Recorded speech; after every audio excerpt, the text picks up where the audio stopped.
Welcome back to the deep dive.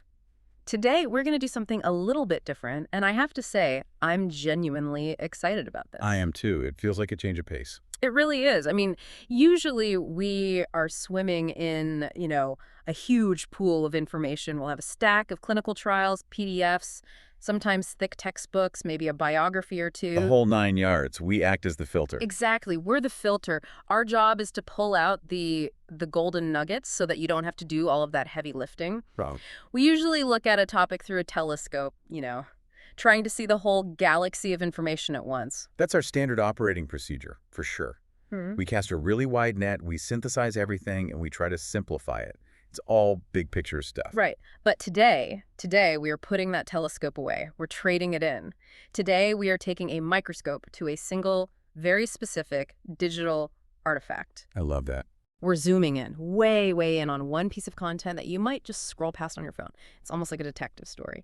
We're going to look at the who, the where, and the very specific how that frames the health information we all consume every single day. This approach it's almost forensic, isn't it? Yeah. We're taking a single web page, and really it's just the structure in the top half of a web page, and we're going to completely disassemble it piece by piece. Exactly. It's a real exercise in critical reading. Because we aren't just looking at the text of the article itself. We're looking at the context that surrounds it. And, in this digital age, the context really is the content. It totally is. So let's set the stage for you. The central theme of today's deep dive is a critical look at this intersection of everyday physiology, the stuff we really don't think about, like drinking a glass of water and long-term wellness. And specifically, we are looking at the relationship between your hydration status and your cardiovascular function, your heart. Which, on the surface, sounds so incredibly straightforward, doesn't it? Drink water, your heart is happy. Don't drink water, your heart is not. Right. Simple. But as we are absolutely going to see today, when you start peeling back the layers of this particular source material, it gets infinitely more complex and, honestly, a lot more interesting. So here's our mission for this deep dive. We want to unpack the credibility, the context, and all the implications behind one specific piece of content. The primary source we're examining is a web-based article. Okay. The title of this article is How Dehydration Affects Heart Health. Simple enough. It's written by a woman named Julie Stewart, but here's the kicker, and this is really where I want to start unpacking things. It is medically reviewed. Yes, and that is such a crucial distinction in the modern information landscape. It's not just a blog post that someone threw up because they're an enthusiast. It has a stamp of approval on it. A very specific one. It is medically reviewed by Dr. Ecler Ercole Jaqua. And we are going to get deep into Dr. Jaqua's credentials later on because, let me tell you, it is quite the alphabet soup after her name. It's fascinating. I'm looking forward to that part. But before we even get to the people involved, I want to talk about where this article sits. We are looking at a digital page. So, imagine you've just clicked a link from social media or a search engine. You see the title, How Dehydration Affects Heart Health. But now, look at the navigation bar around it. The wrapper. The wrapper, exactly. You see these tabs, our story, formulation, science, and recipes. Okay, stop right there. Just hearing those 4 words together, that combination is incredibly revealing. It paints a very, very specific picture before you even read a single word of the article. It absolutely does. I mean, this is clearly not a page from the New England Journal of Medicine, right? No, definitely not. You don't usually see a tab for recipes right next to a breakdown of a clinical trial in The Lancet. Not at all. And, by that same token, you probably wouldn't see formulation on a cooking blog.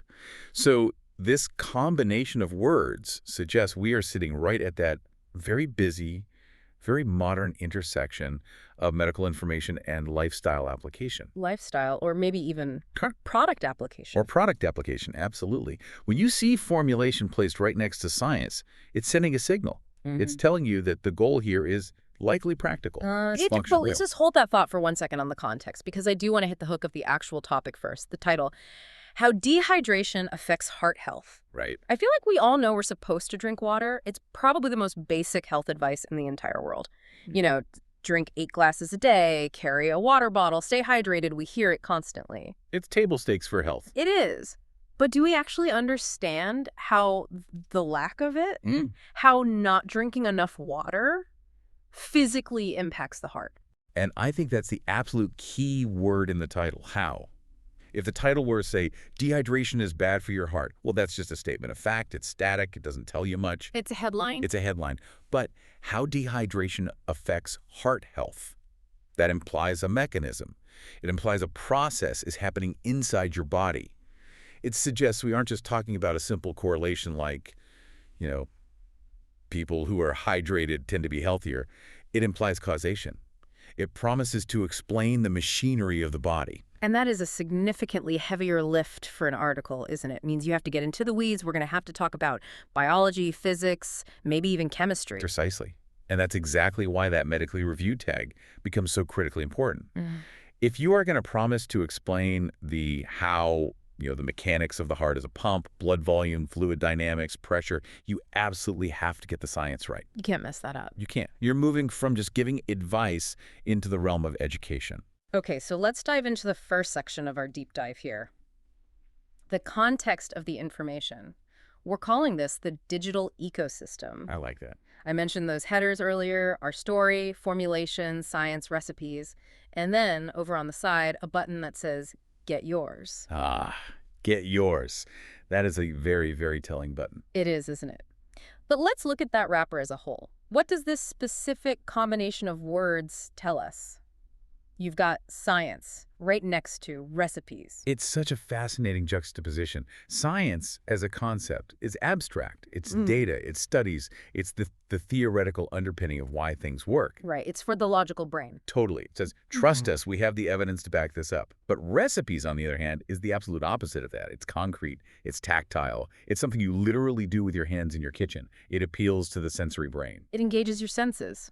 Taste, smell, the physical act of creating something. Exactly. And so, by putting them side by side in the main navigation bar, the source is implicitly telling you, the reader, first, we're going to tell you the truth. That's the science.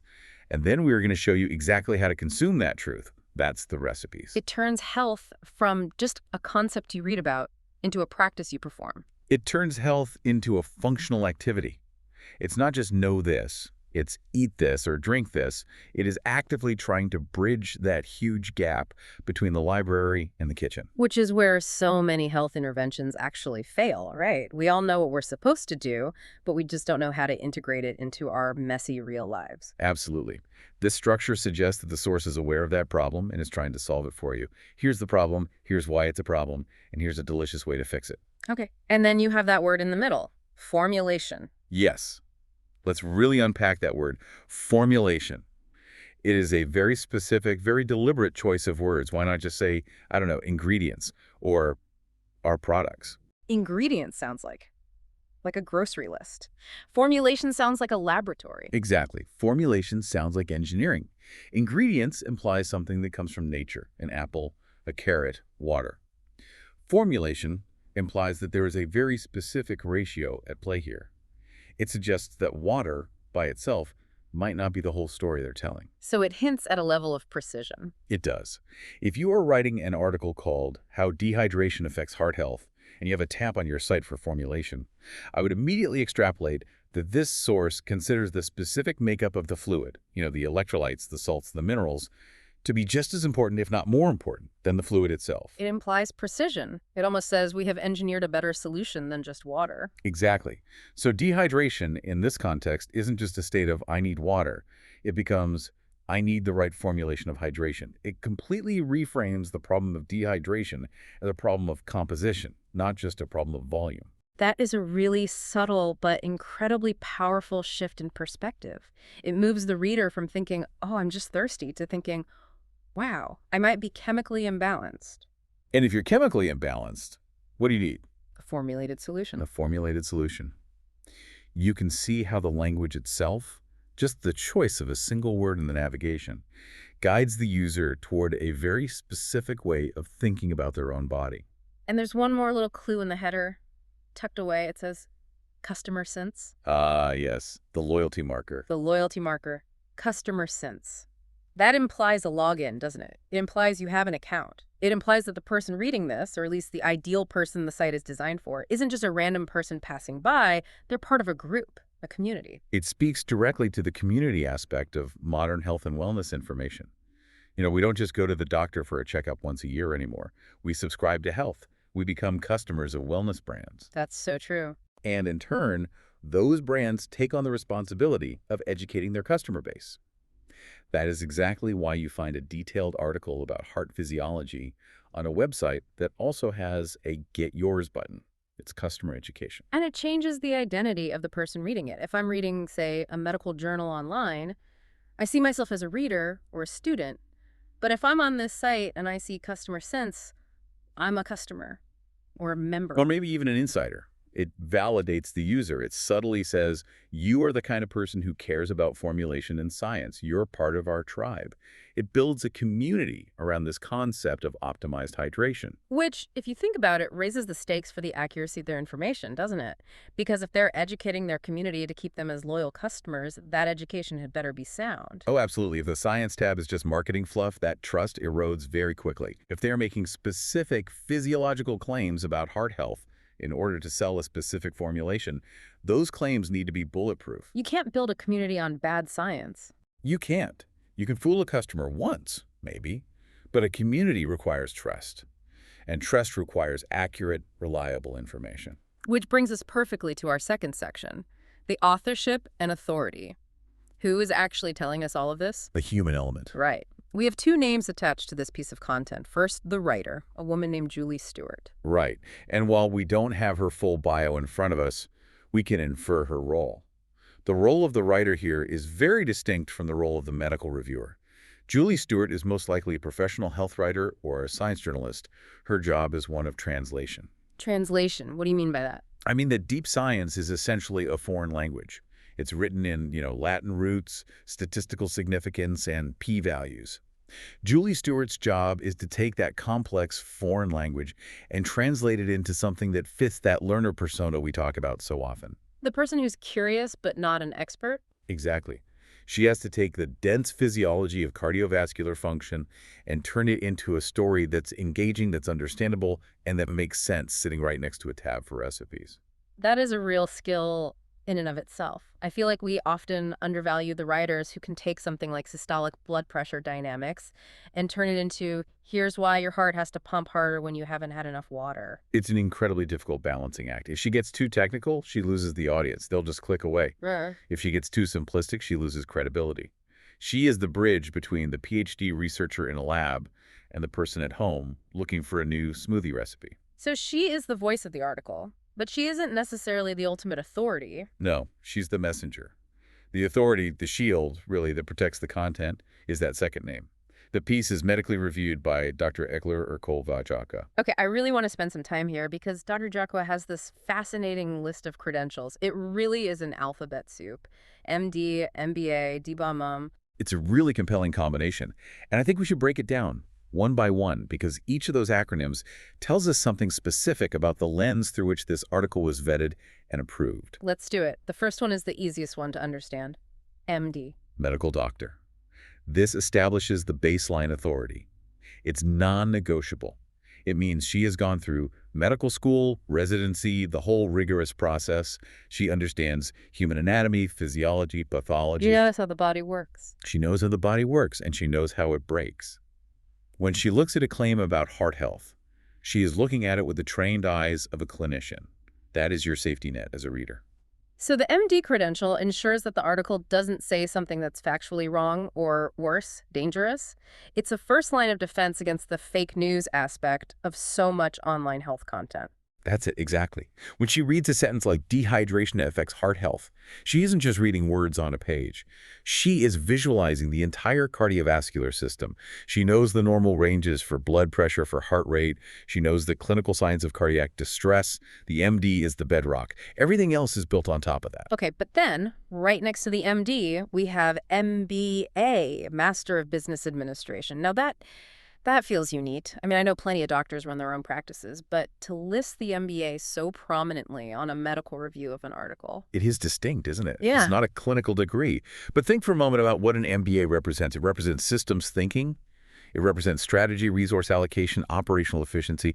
It's a degree in how organizations function. So what does that kind of thinking bring to a deep dive on, of all things, dehydration? Well, let's just speculate for a minute. An MD looks at a patient and sees a biological organism.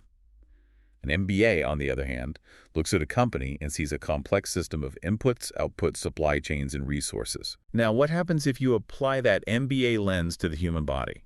What do you get? I guess you might start to view the body as an operation that needs to be optimized for performance. You look at something like hydration not just as drinking, but as resource management, fluid logistics. Exactly. Efficiency, Yeah. input and output. A doctor with an MBA might look at human health not just as a process of fixing a broken part, but as managing a complex system to turn a profit. And in this case, the profit is energy, vitality, and health. That's a really cool way to look at it. The body as a business that needs to stay solvent. And it also strongly suggests that she understands the context of this article. Remember where we are. We're on a site with Get Yours and formulation. An MD, who is also an MBA, fundamentally understands the intersection of clinical advice and consumer health products. She gets the landscape the reader is in. So she knows this medical advice is being consumed in a commercial environment? She gets it completely. She is the perfect person to bridge that gap we identified between the pristine clinic and the customer sins tag. She can validate the medical science, but she also understands the market dynamics. An academic researcher, a pure PhD, might look at this website and just turn up their nose. Why are there recipes here? This isn't serious. Right. But an MBA understands that to change health outcomes at scale, you have to engage the consumer. Sometimes you have to sell health. So she's not just a good reviewer. She's the perfect reviewer for this specific digital ecosystem. I really believe so. But the third credential, for me, the third one is the one that really caught my eye and made me lean in. DABOM. I had to look this one up. It stands for Diplomat of the American Board of Obesity Medicine. Yes. And this is a very specific, very high-level board certification. This is not someone who just likes nutrition or, took a weekend seminar on weight loss. Yeah. This is someone who is board certified in the complex systemic medicine of obesity. Okay, so that leads to the obvious question. Why is an obesity medicine specialist reviewing an article about heart health and dehydration? Why not a cardiologist? That is the million-dollar question, isn't it? And I think the answer reveals a tremendous amount about the holistic nature of the information being presented here. Unpack that for me. What's the connection? Well, think about what obesity medicine actually entails. It is, at its core, metabolic health. It's hormonal health. It's inflammation. And crucially for our topic today, it is about cardiovascular stress. You simply cannot separate a person's weight and their metabolic function from their heart health. They are inextricably linked systems. So by having an obesity specialist review this, the source is signaling that they're taking a more systemic view, not just focusing on the heart in isolation. That's exactly what I believe. A cardiologist focuses intently on the pump and the pipes, the heart and the blood vessels. An obesity medicine specialist focuses on the entire environment that the pump is operating within. They focus on the metabolic factors that put stress on that pump, things like blood sugar, insulin resistance, and yes, hydration and fluid retention. That makes a lot of sense. Obesity as a condition often involves issues with fluid retention or hypertension or both, right? Absolutely. Managing fluid balance is a massive part of managing weight and metabolic health. Things like high blood pressure, edema, which is swelling from excess fluid, other fluid shifts. These are huge components of obesity and metabolic syndrome. So Dr. Treese brings a perspective that connects the concept of dehydration not just to simple thirst, but to the broader metabolic strain on the entire body. So it's all about connecting the dots. She's saying this isn't just about your heart beating, it's about the entire system that supports that heartbeat. Precisely. A cardiologist might look at a struggling heart and say the pump is working too hard. The obesity specialist comes in and asks, well, why is the load so heavy? And very often, the answer to that why involves fluid balance, salt intake, and overall metabolism. So Dr. Jaqua, with her unique combination of credentials, brings this incredibly holistic view. She sees the heart, the weight, the metabolism, and the hydration status as one single interconnected system. And that philosophy fits perfectly with that formulation concept we talked about earlier. It's not just about fixing one broken part. It's about optimizing the entire formula of the body to work in harmony. It widens the aperture of how we think about a simple glass of water. Okay, let's move on to section 3, decoding the title itself. How dehydration affects heart health. We touched on the importance of the word how earlier, but I want to go even deeper now. The phrasing is so definitive, it's not asking a question. It's an assertion. It's a statement of fact. It is telling you, the reader, there's a fundamental relationship here. It is not in doubt, and we are now going to tell you the mechanics of it. So based purely on that assertive title, and knowing that we have an MD, MBA, and a DBOM reviewing it, what are the biological implications we can start to extrapolate? If I'm a listener and I'm sitting here maybe a little bit dehydrated, what is actually happening inside my body? What is the how? Let's start with the most basic level. Let's start with physics. The heart, at its core, is a pump, a mechanical pump. Right. It's the engine room, the plumbing. And it is designed to pump a fluid. That fluid is blood. And blood, as we know, is mostly water. So, simple logic. If I'm dehydrated. If you're dehydrated, the total volume of that fluid in your system drops. You have less blood circulating through your arteries and veins. The medical term for this is hypovolemia. Hypovolemia, literally low volume. Correct. Now imagine you have a pump that is designed to efficiently move, say, 5 liters of fluid per minute. That's its job. Suddenly, due to dehydration, it only has 4 liters available to move. But your body's demand for oxygen hasn't changed. Your brain, your muscles, they all still need that oxygen delivery. So what happens? The pump has to work faster to make up the difference. Exactly. It has to compensate for the lower volume per stroke. Your heart rate goes up. That is the very first, most direct how. Dehydration causes tachycardia, which is just a fancy word for an increased heart rate. The pump is working overtime to try and maintain cardiac output because the tank is low on fuel. Okay, so my heart is beating faster. That's one thing. What about the quality of the blood itself? Does that change? It does. And that brings us to the second mechanical problem. Viscosity. Viscosity, so the thickness of the blood. Yes. Think about the physical difference between trying to pump water versus trying to pump, say, maple syrup. The syrup is way harder to move. It's thick. It resists flow. Exactly. It has a higher viscosity. When you lose water from your bloodstream, the remaining components, the red blood cells, the proteins, the platelets, they all become more concentrated. Your blood literally becomes thicker, more viscous. The resistance to flow within your blood vessels increases. Wow. Okay, so my heart is beating faster because there's less total volume, and it's having to push harder with each beat because the liquid it's pushing is thicker. That is a massive double whammy increase in mechanical workload. That is the definition of physical strain on the heart muscle. That paints a very, very clear picture. It's not just some vague idea that dehydration is bad. It's dehydration makes your heart run a marathon while carrying a heavy backpack full of rocks. That's a fantastic analogy. It's being asked to do more work with less efficient materials. Yeah. And let's connect this right back to Dr. Jaqua's obesity credential for a moment. When the heart is under that much strain, and when the body is systemically stressed by dehydration, what does it do? It releases stress hormones. Cortisol, adrenaline. The classics. And what do we know about chronic exposure to high levels of cortisol and adrenaline? It's not great for long-term health. It causes all sorts of problems. It's terrible. They directly affect your metabolism. They affect how your body stores fat. Chronically high cortisol drives insulin resistance, which is a key component of metabolic syndrome and type 2 diabetes. So you see how it all ties together in a feedback loop? It's a chain reaction. It's a chain reaction. Dehydration stresses the heart, which systemically stresses the body, which releases hormones that negatively impact your metabolism, which ties directly back to the core focus of obesity medicine. It's all one conversation. I also want to bring back the formulation tab here because we've been talking about the heart as a mechanical pump, but it's also an electrical device, isn't it? It absolutely is. The entire rhythm of the heart, the coordinated contraction, is governed by electrical signals. The pacemaker of the heart is an electrical node. And for electricity to conduct properly in the body, it requires Electrolytes. Sodium, potassium, magnesium, calcium. These aren't just minerals. They're ions that carry an electrical charge.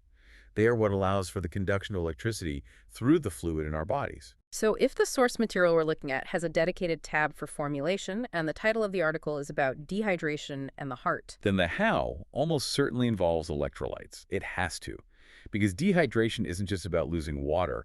It's about losing these critical electrolytes through sweat and other bodily functions.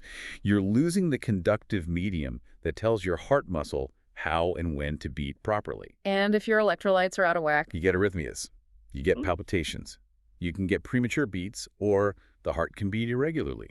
The entire electrical signaling system can get staticky and unreliable. so the formulation tab isn't just a sneaky product pitch. It's positioned as the likely solution to the electrical problem that dehydration creates. Precisely. The formulation presumably provides the specific ions in the right ratio necessary to keep that electrical pump running smoothly and in rhythm. It's actually a really elegant narrative if you look at the headers and the title together as a story. What's the story? Problem. Dehydration affects the heart's mechanics and its electrical system. Solution. Our specific formulation restores not just the volume, but also the crucial electrical balance. I love that. It literally turns the navigation bar of a website into a short story with a problem and a solution. It really does. Yeah. It identifies the problem on a deep physiological level and then offers a solution on a chemical level. Okay, let's move into our final section, section 4. We talked about the science, we've talked about the formulation. Now let's talk about recipes and get yours. This is the real intersection of heart health and daily lifestyle. This is where the rubber meets the road. This is the application layer of the whole ecosystem. Because honestly, knowing all the science is great. I can sit here and know all about blood volume and viscosity and potassium channels. But if I don't actually change what I do every day, it's just trivia. It doesn't matter. Knowledge is potential power. Action is actual power. That recipes tab is the bridge from knowing to doing. But why recipes? That's such a specific choice. Why not just a tab that says instructions for use or how to drink? Because human beings are not rational actors. We aren't. I thought we were. Not when it comes to daily habits. If we were purely rational, we would read, dehydration hurts the heart, and we would all immediately start drinking the perfect amount of water with perfect consistency every day for the rest of our lives. But we don't do that, do we? No, we forget. We get busy. We decide we'd rather have a coffee or a soda. Exactly. So recipes is an acknowledgement of that human flaw. It's an acknowledgement of reality. It's a nudge in behavioral science terms. By offering recipes, and maybe it's a fancy hydration mocktail or a specific way to mix their formulation with fruit, the source is removing a barrier to compliance. The boredom barrier. The boredom barrier. Yeah. They are acknowledging basic human behavior. We want variety. We want flavor. We want novelty. It's the spoonful of sugar helps the medicine go down approach. But hopefully, in this case, with healthier ingredients, since it's being reviewed by an obesity specialist. One would certainly hope so. But yes, it's all about lifestyle integration. And it does something else. It makes hydration social. You don't usually serve your dinner guests a plain glass of tap water and make a big deal about it. But you might serve a hydration berry spritz from a nice pitcher. That's a great point. It turns a medical necessity into a desirable lifestyle choice. That is the key, isn't it? Lifestyle integration. If you want to achieve long-term wellness, which is the theme of our deep dive today, you cannot rely on sheer willpower. It will eventually fail. You have to rely on building habits, and habits are built on cues and rewards. The recipes provide the reward. The reward is, this tastes good, and it feels good to make it, so I will do it again tomorrow. Exactly. And then inevitably, that brings us back to the Get Yours button. The elephant in the room. The call to action. Now, I know a lot of people, myself included sometimes, get very skeptical when they see a Buy Now button sitting right next to a health article. I think we're trained to be suspicious of that. Oh, they're just trying to sell me something. And that is a healthy skepticism to have. You should always question the motive behind the information you're consuming. But in the modern landscape, this is often how health innovation is delivered. We don't just get advice from on high anymore. We get targeted solutions. Innovation often happens in the private sector. If a company develops what they believe to be a superior hydration formulation, they have a right to sell it. So how do we balance that skepticism with the potential for a real solution? How do we as consumers of information know if Get Yours is legit or if it's just snake oil? That is where you have to go all the way back to the beginning of our conversation. You go back to the reviewer. You go back to Dr. Jaqua. You have to put your trust in the idea that a double-boarded doctor, or at least a physician with that high level of specific certification, is acting as a credible filter. Her professional reputation is on the line. So the Get Yours button is effectively being endorsed by the MD, MBA day bomb. It has to be. That's the implicit contract. Otherwise, the entire structure of credibility falls apart. The Science tab exists to validate the formulation, and Dr. Jaqua's credentials exist to validate the science. It's a fascinating self-contained ecosystem. Yeah. You have the problem, which is dehydration. You have the validator, Dr. Jaqua. You have the proposed solution, the formulation. And you have the method of delivery, which is the recipes, and the Get Yours button. It's a complete loop, a commercial educational ecosystem designed for the modern health consumer. All right, let's try to wrap this up. We've done a really serious deep dive into just a few words on a single screen, but I feel like we've uncovered a massive amount of context and strategy. We really have. We took the whole thing down to the studs and looked at the blueprint. So let's synthesize this for everyone. We started with a very simple title, How Dehydration Affects Heart Health. But we quickly realized that this simple text sits inside a much more complex wrapper of commerce and community. We saw that with customer synths, formulation, and get yours. And we validated the potential weight of that information by digging into the credentials of the reviewer, Dr. Jaqua. We saw that having an MD who was also an MBA and, critically, a specialist in obesity medicine fundamentally changes the flavor of the advice. It makes it systemic. It makes it operational. It makes it holistic. We extrapolated that the how in the title wasn't just a filler word. It's a promise to describe the mechanical struggle of a pump dealing with low volume and high viscosity and the simultaneous electrical struggle of a heart that's missing its essential conducting ions. And finally, we saw how the recipes and Get Yours sections work together to close the loop, turning all of that scary, complex physiology into an actionable, understandable, and ultimately purchasable lifestyle habit. So what's your one key takeaway for the listener? If they're walking away from this deep dive, what's the big idea they should be thinking about? My key takeaway is about connections. I think we have a tendency to put our health concerns into neat little boxes. This is my heart health. This is my weight loss journey. This is just about drinking water. But this source, and specifically the involvement of a reviewer like Dr. Jaqua, is a powerful reminder that the body doesn't have boxes. It's one continuous, interconnected fluid system. I love that. Your hydration status determines your blood volume, which determines your level of heart stress, which influences your stress hormones like cortisol, which in turn directly impacts your metabolism and your weight. You cannot truly fix one of those things without thinking about all the others. No silos. Just one amazing complex system. Just one system. And for me, the provocative thought I want to leave everyone with is about that MBA credential. It really stuck with me. We're taught to check the credentials of our surgeons. We want to know where they went to medical school, what their specialty is. But do we ever really check the credentials of the people who are reviewing the articles we read on our phones while we're waiting for the bus? We almost never do. We see that medically reviewed check mark and just take it at face value. We just nod and scroll on. But digging into the who today, finding out that this reviewer has a business degree right alongside her medical degree, it opened up a whole new layer of understanding for us. It suggested a unique blend of medical and operational expertise. It was an honest reminder that health information, especially online, is a business. It is. It's a product. Now, that doesn't mean it's a bad product. It just means it's packaged and presented with a goal in mind. Exactly. It has a formulation. So my challenge to you is this. The next time you're reading a health article, don't just read the text. Scroll all the way back to the top. Look at that navigation bar. Are they offering you recipes? Are they asking you to get yours? And look for the names of the writers and reviewers. Look at the letters after the names.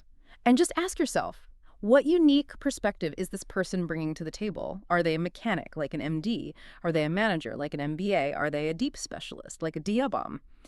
And what is this entire digital ecosystem trying to help me do? Is it just to learn? Is it to cook? Or is it to buy? Or, as we saw today, is it all three at once? Or all three. Thanks for diving in with us. Stay hydrated, check your sources, and we'll see you on the next deep dive.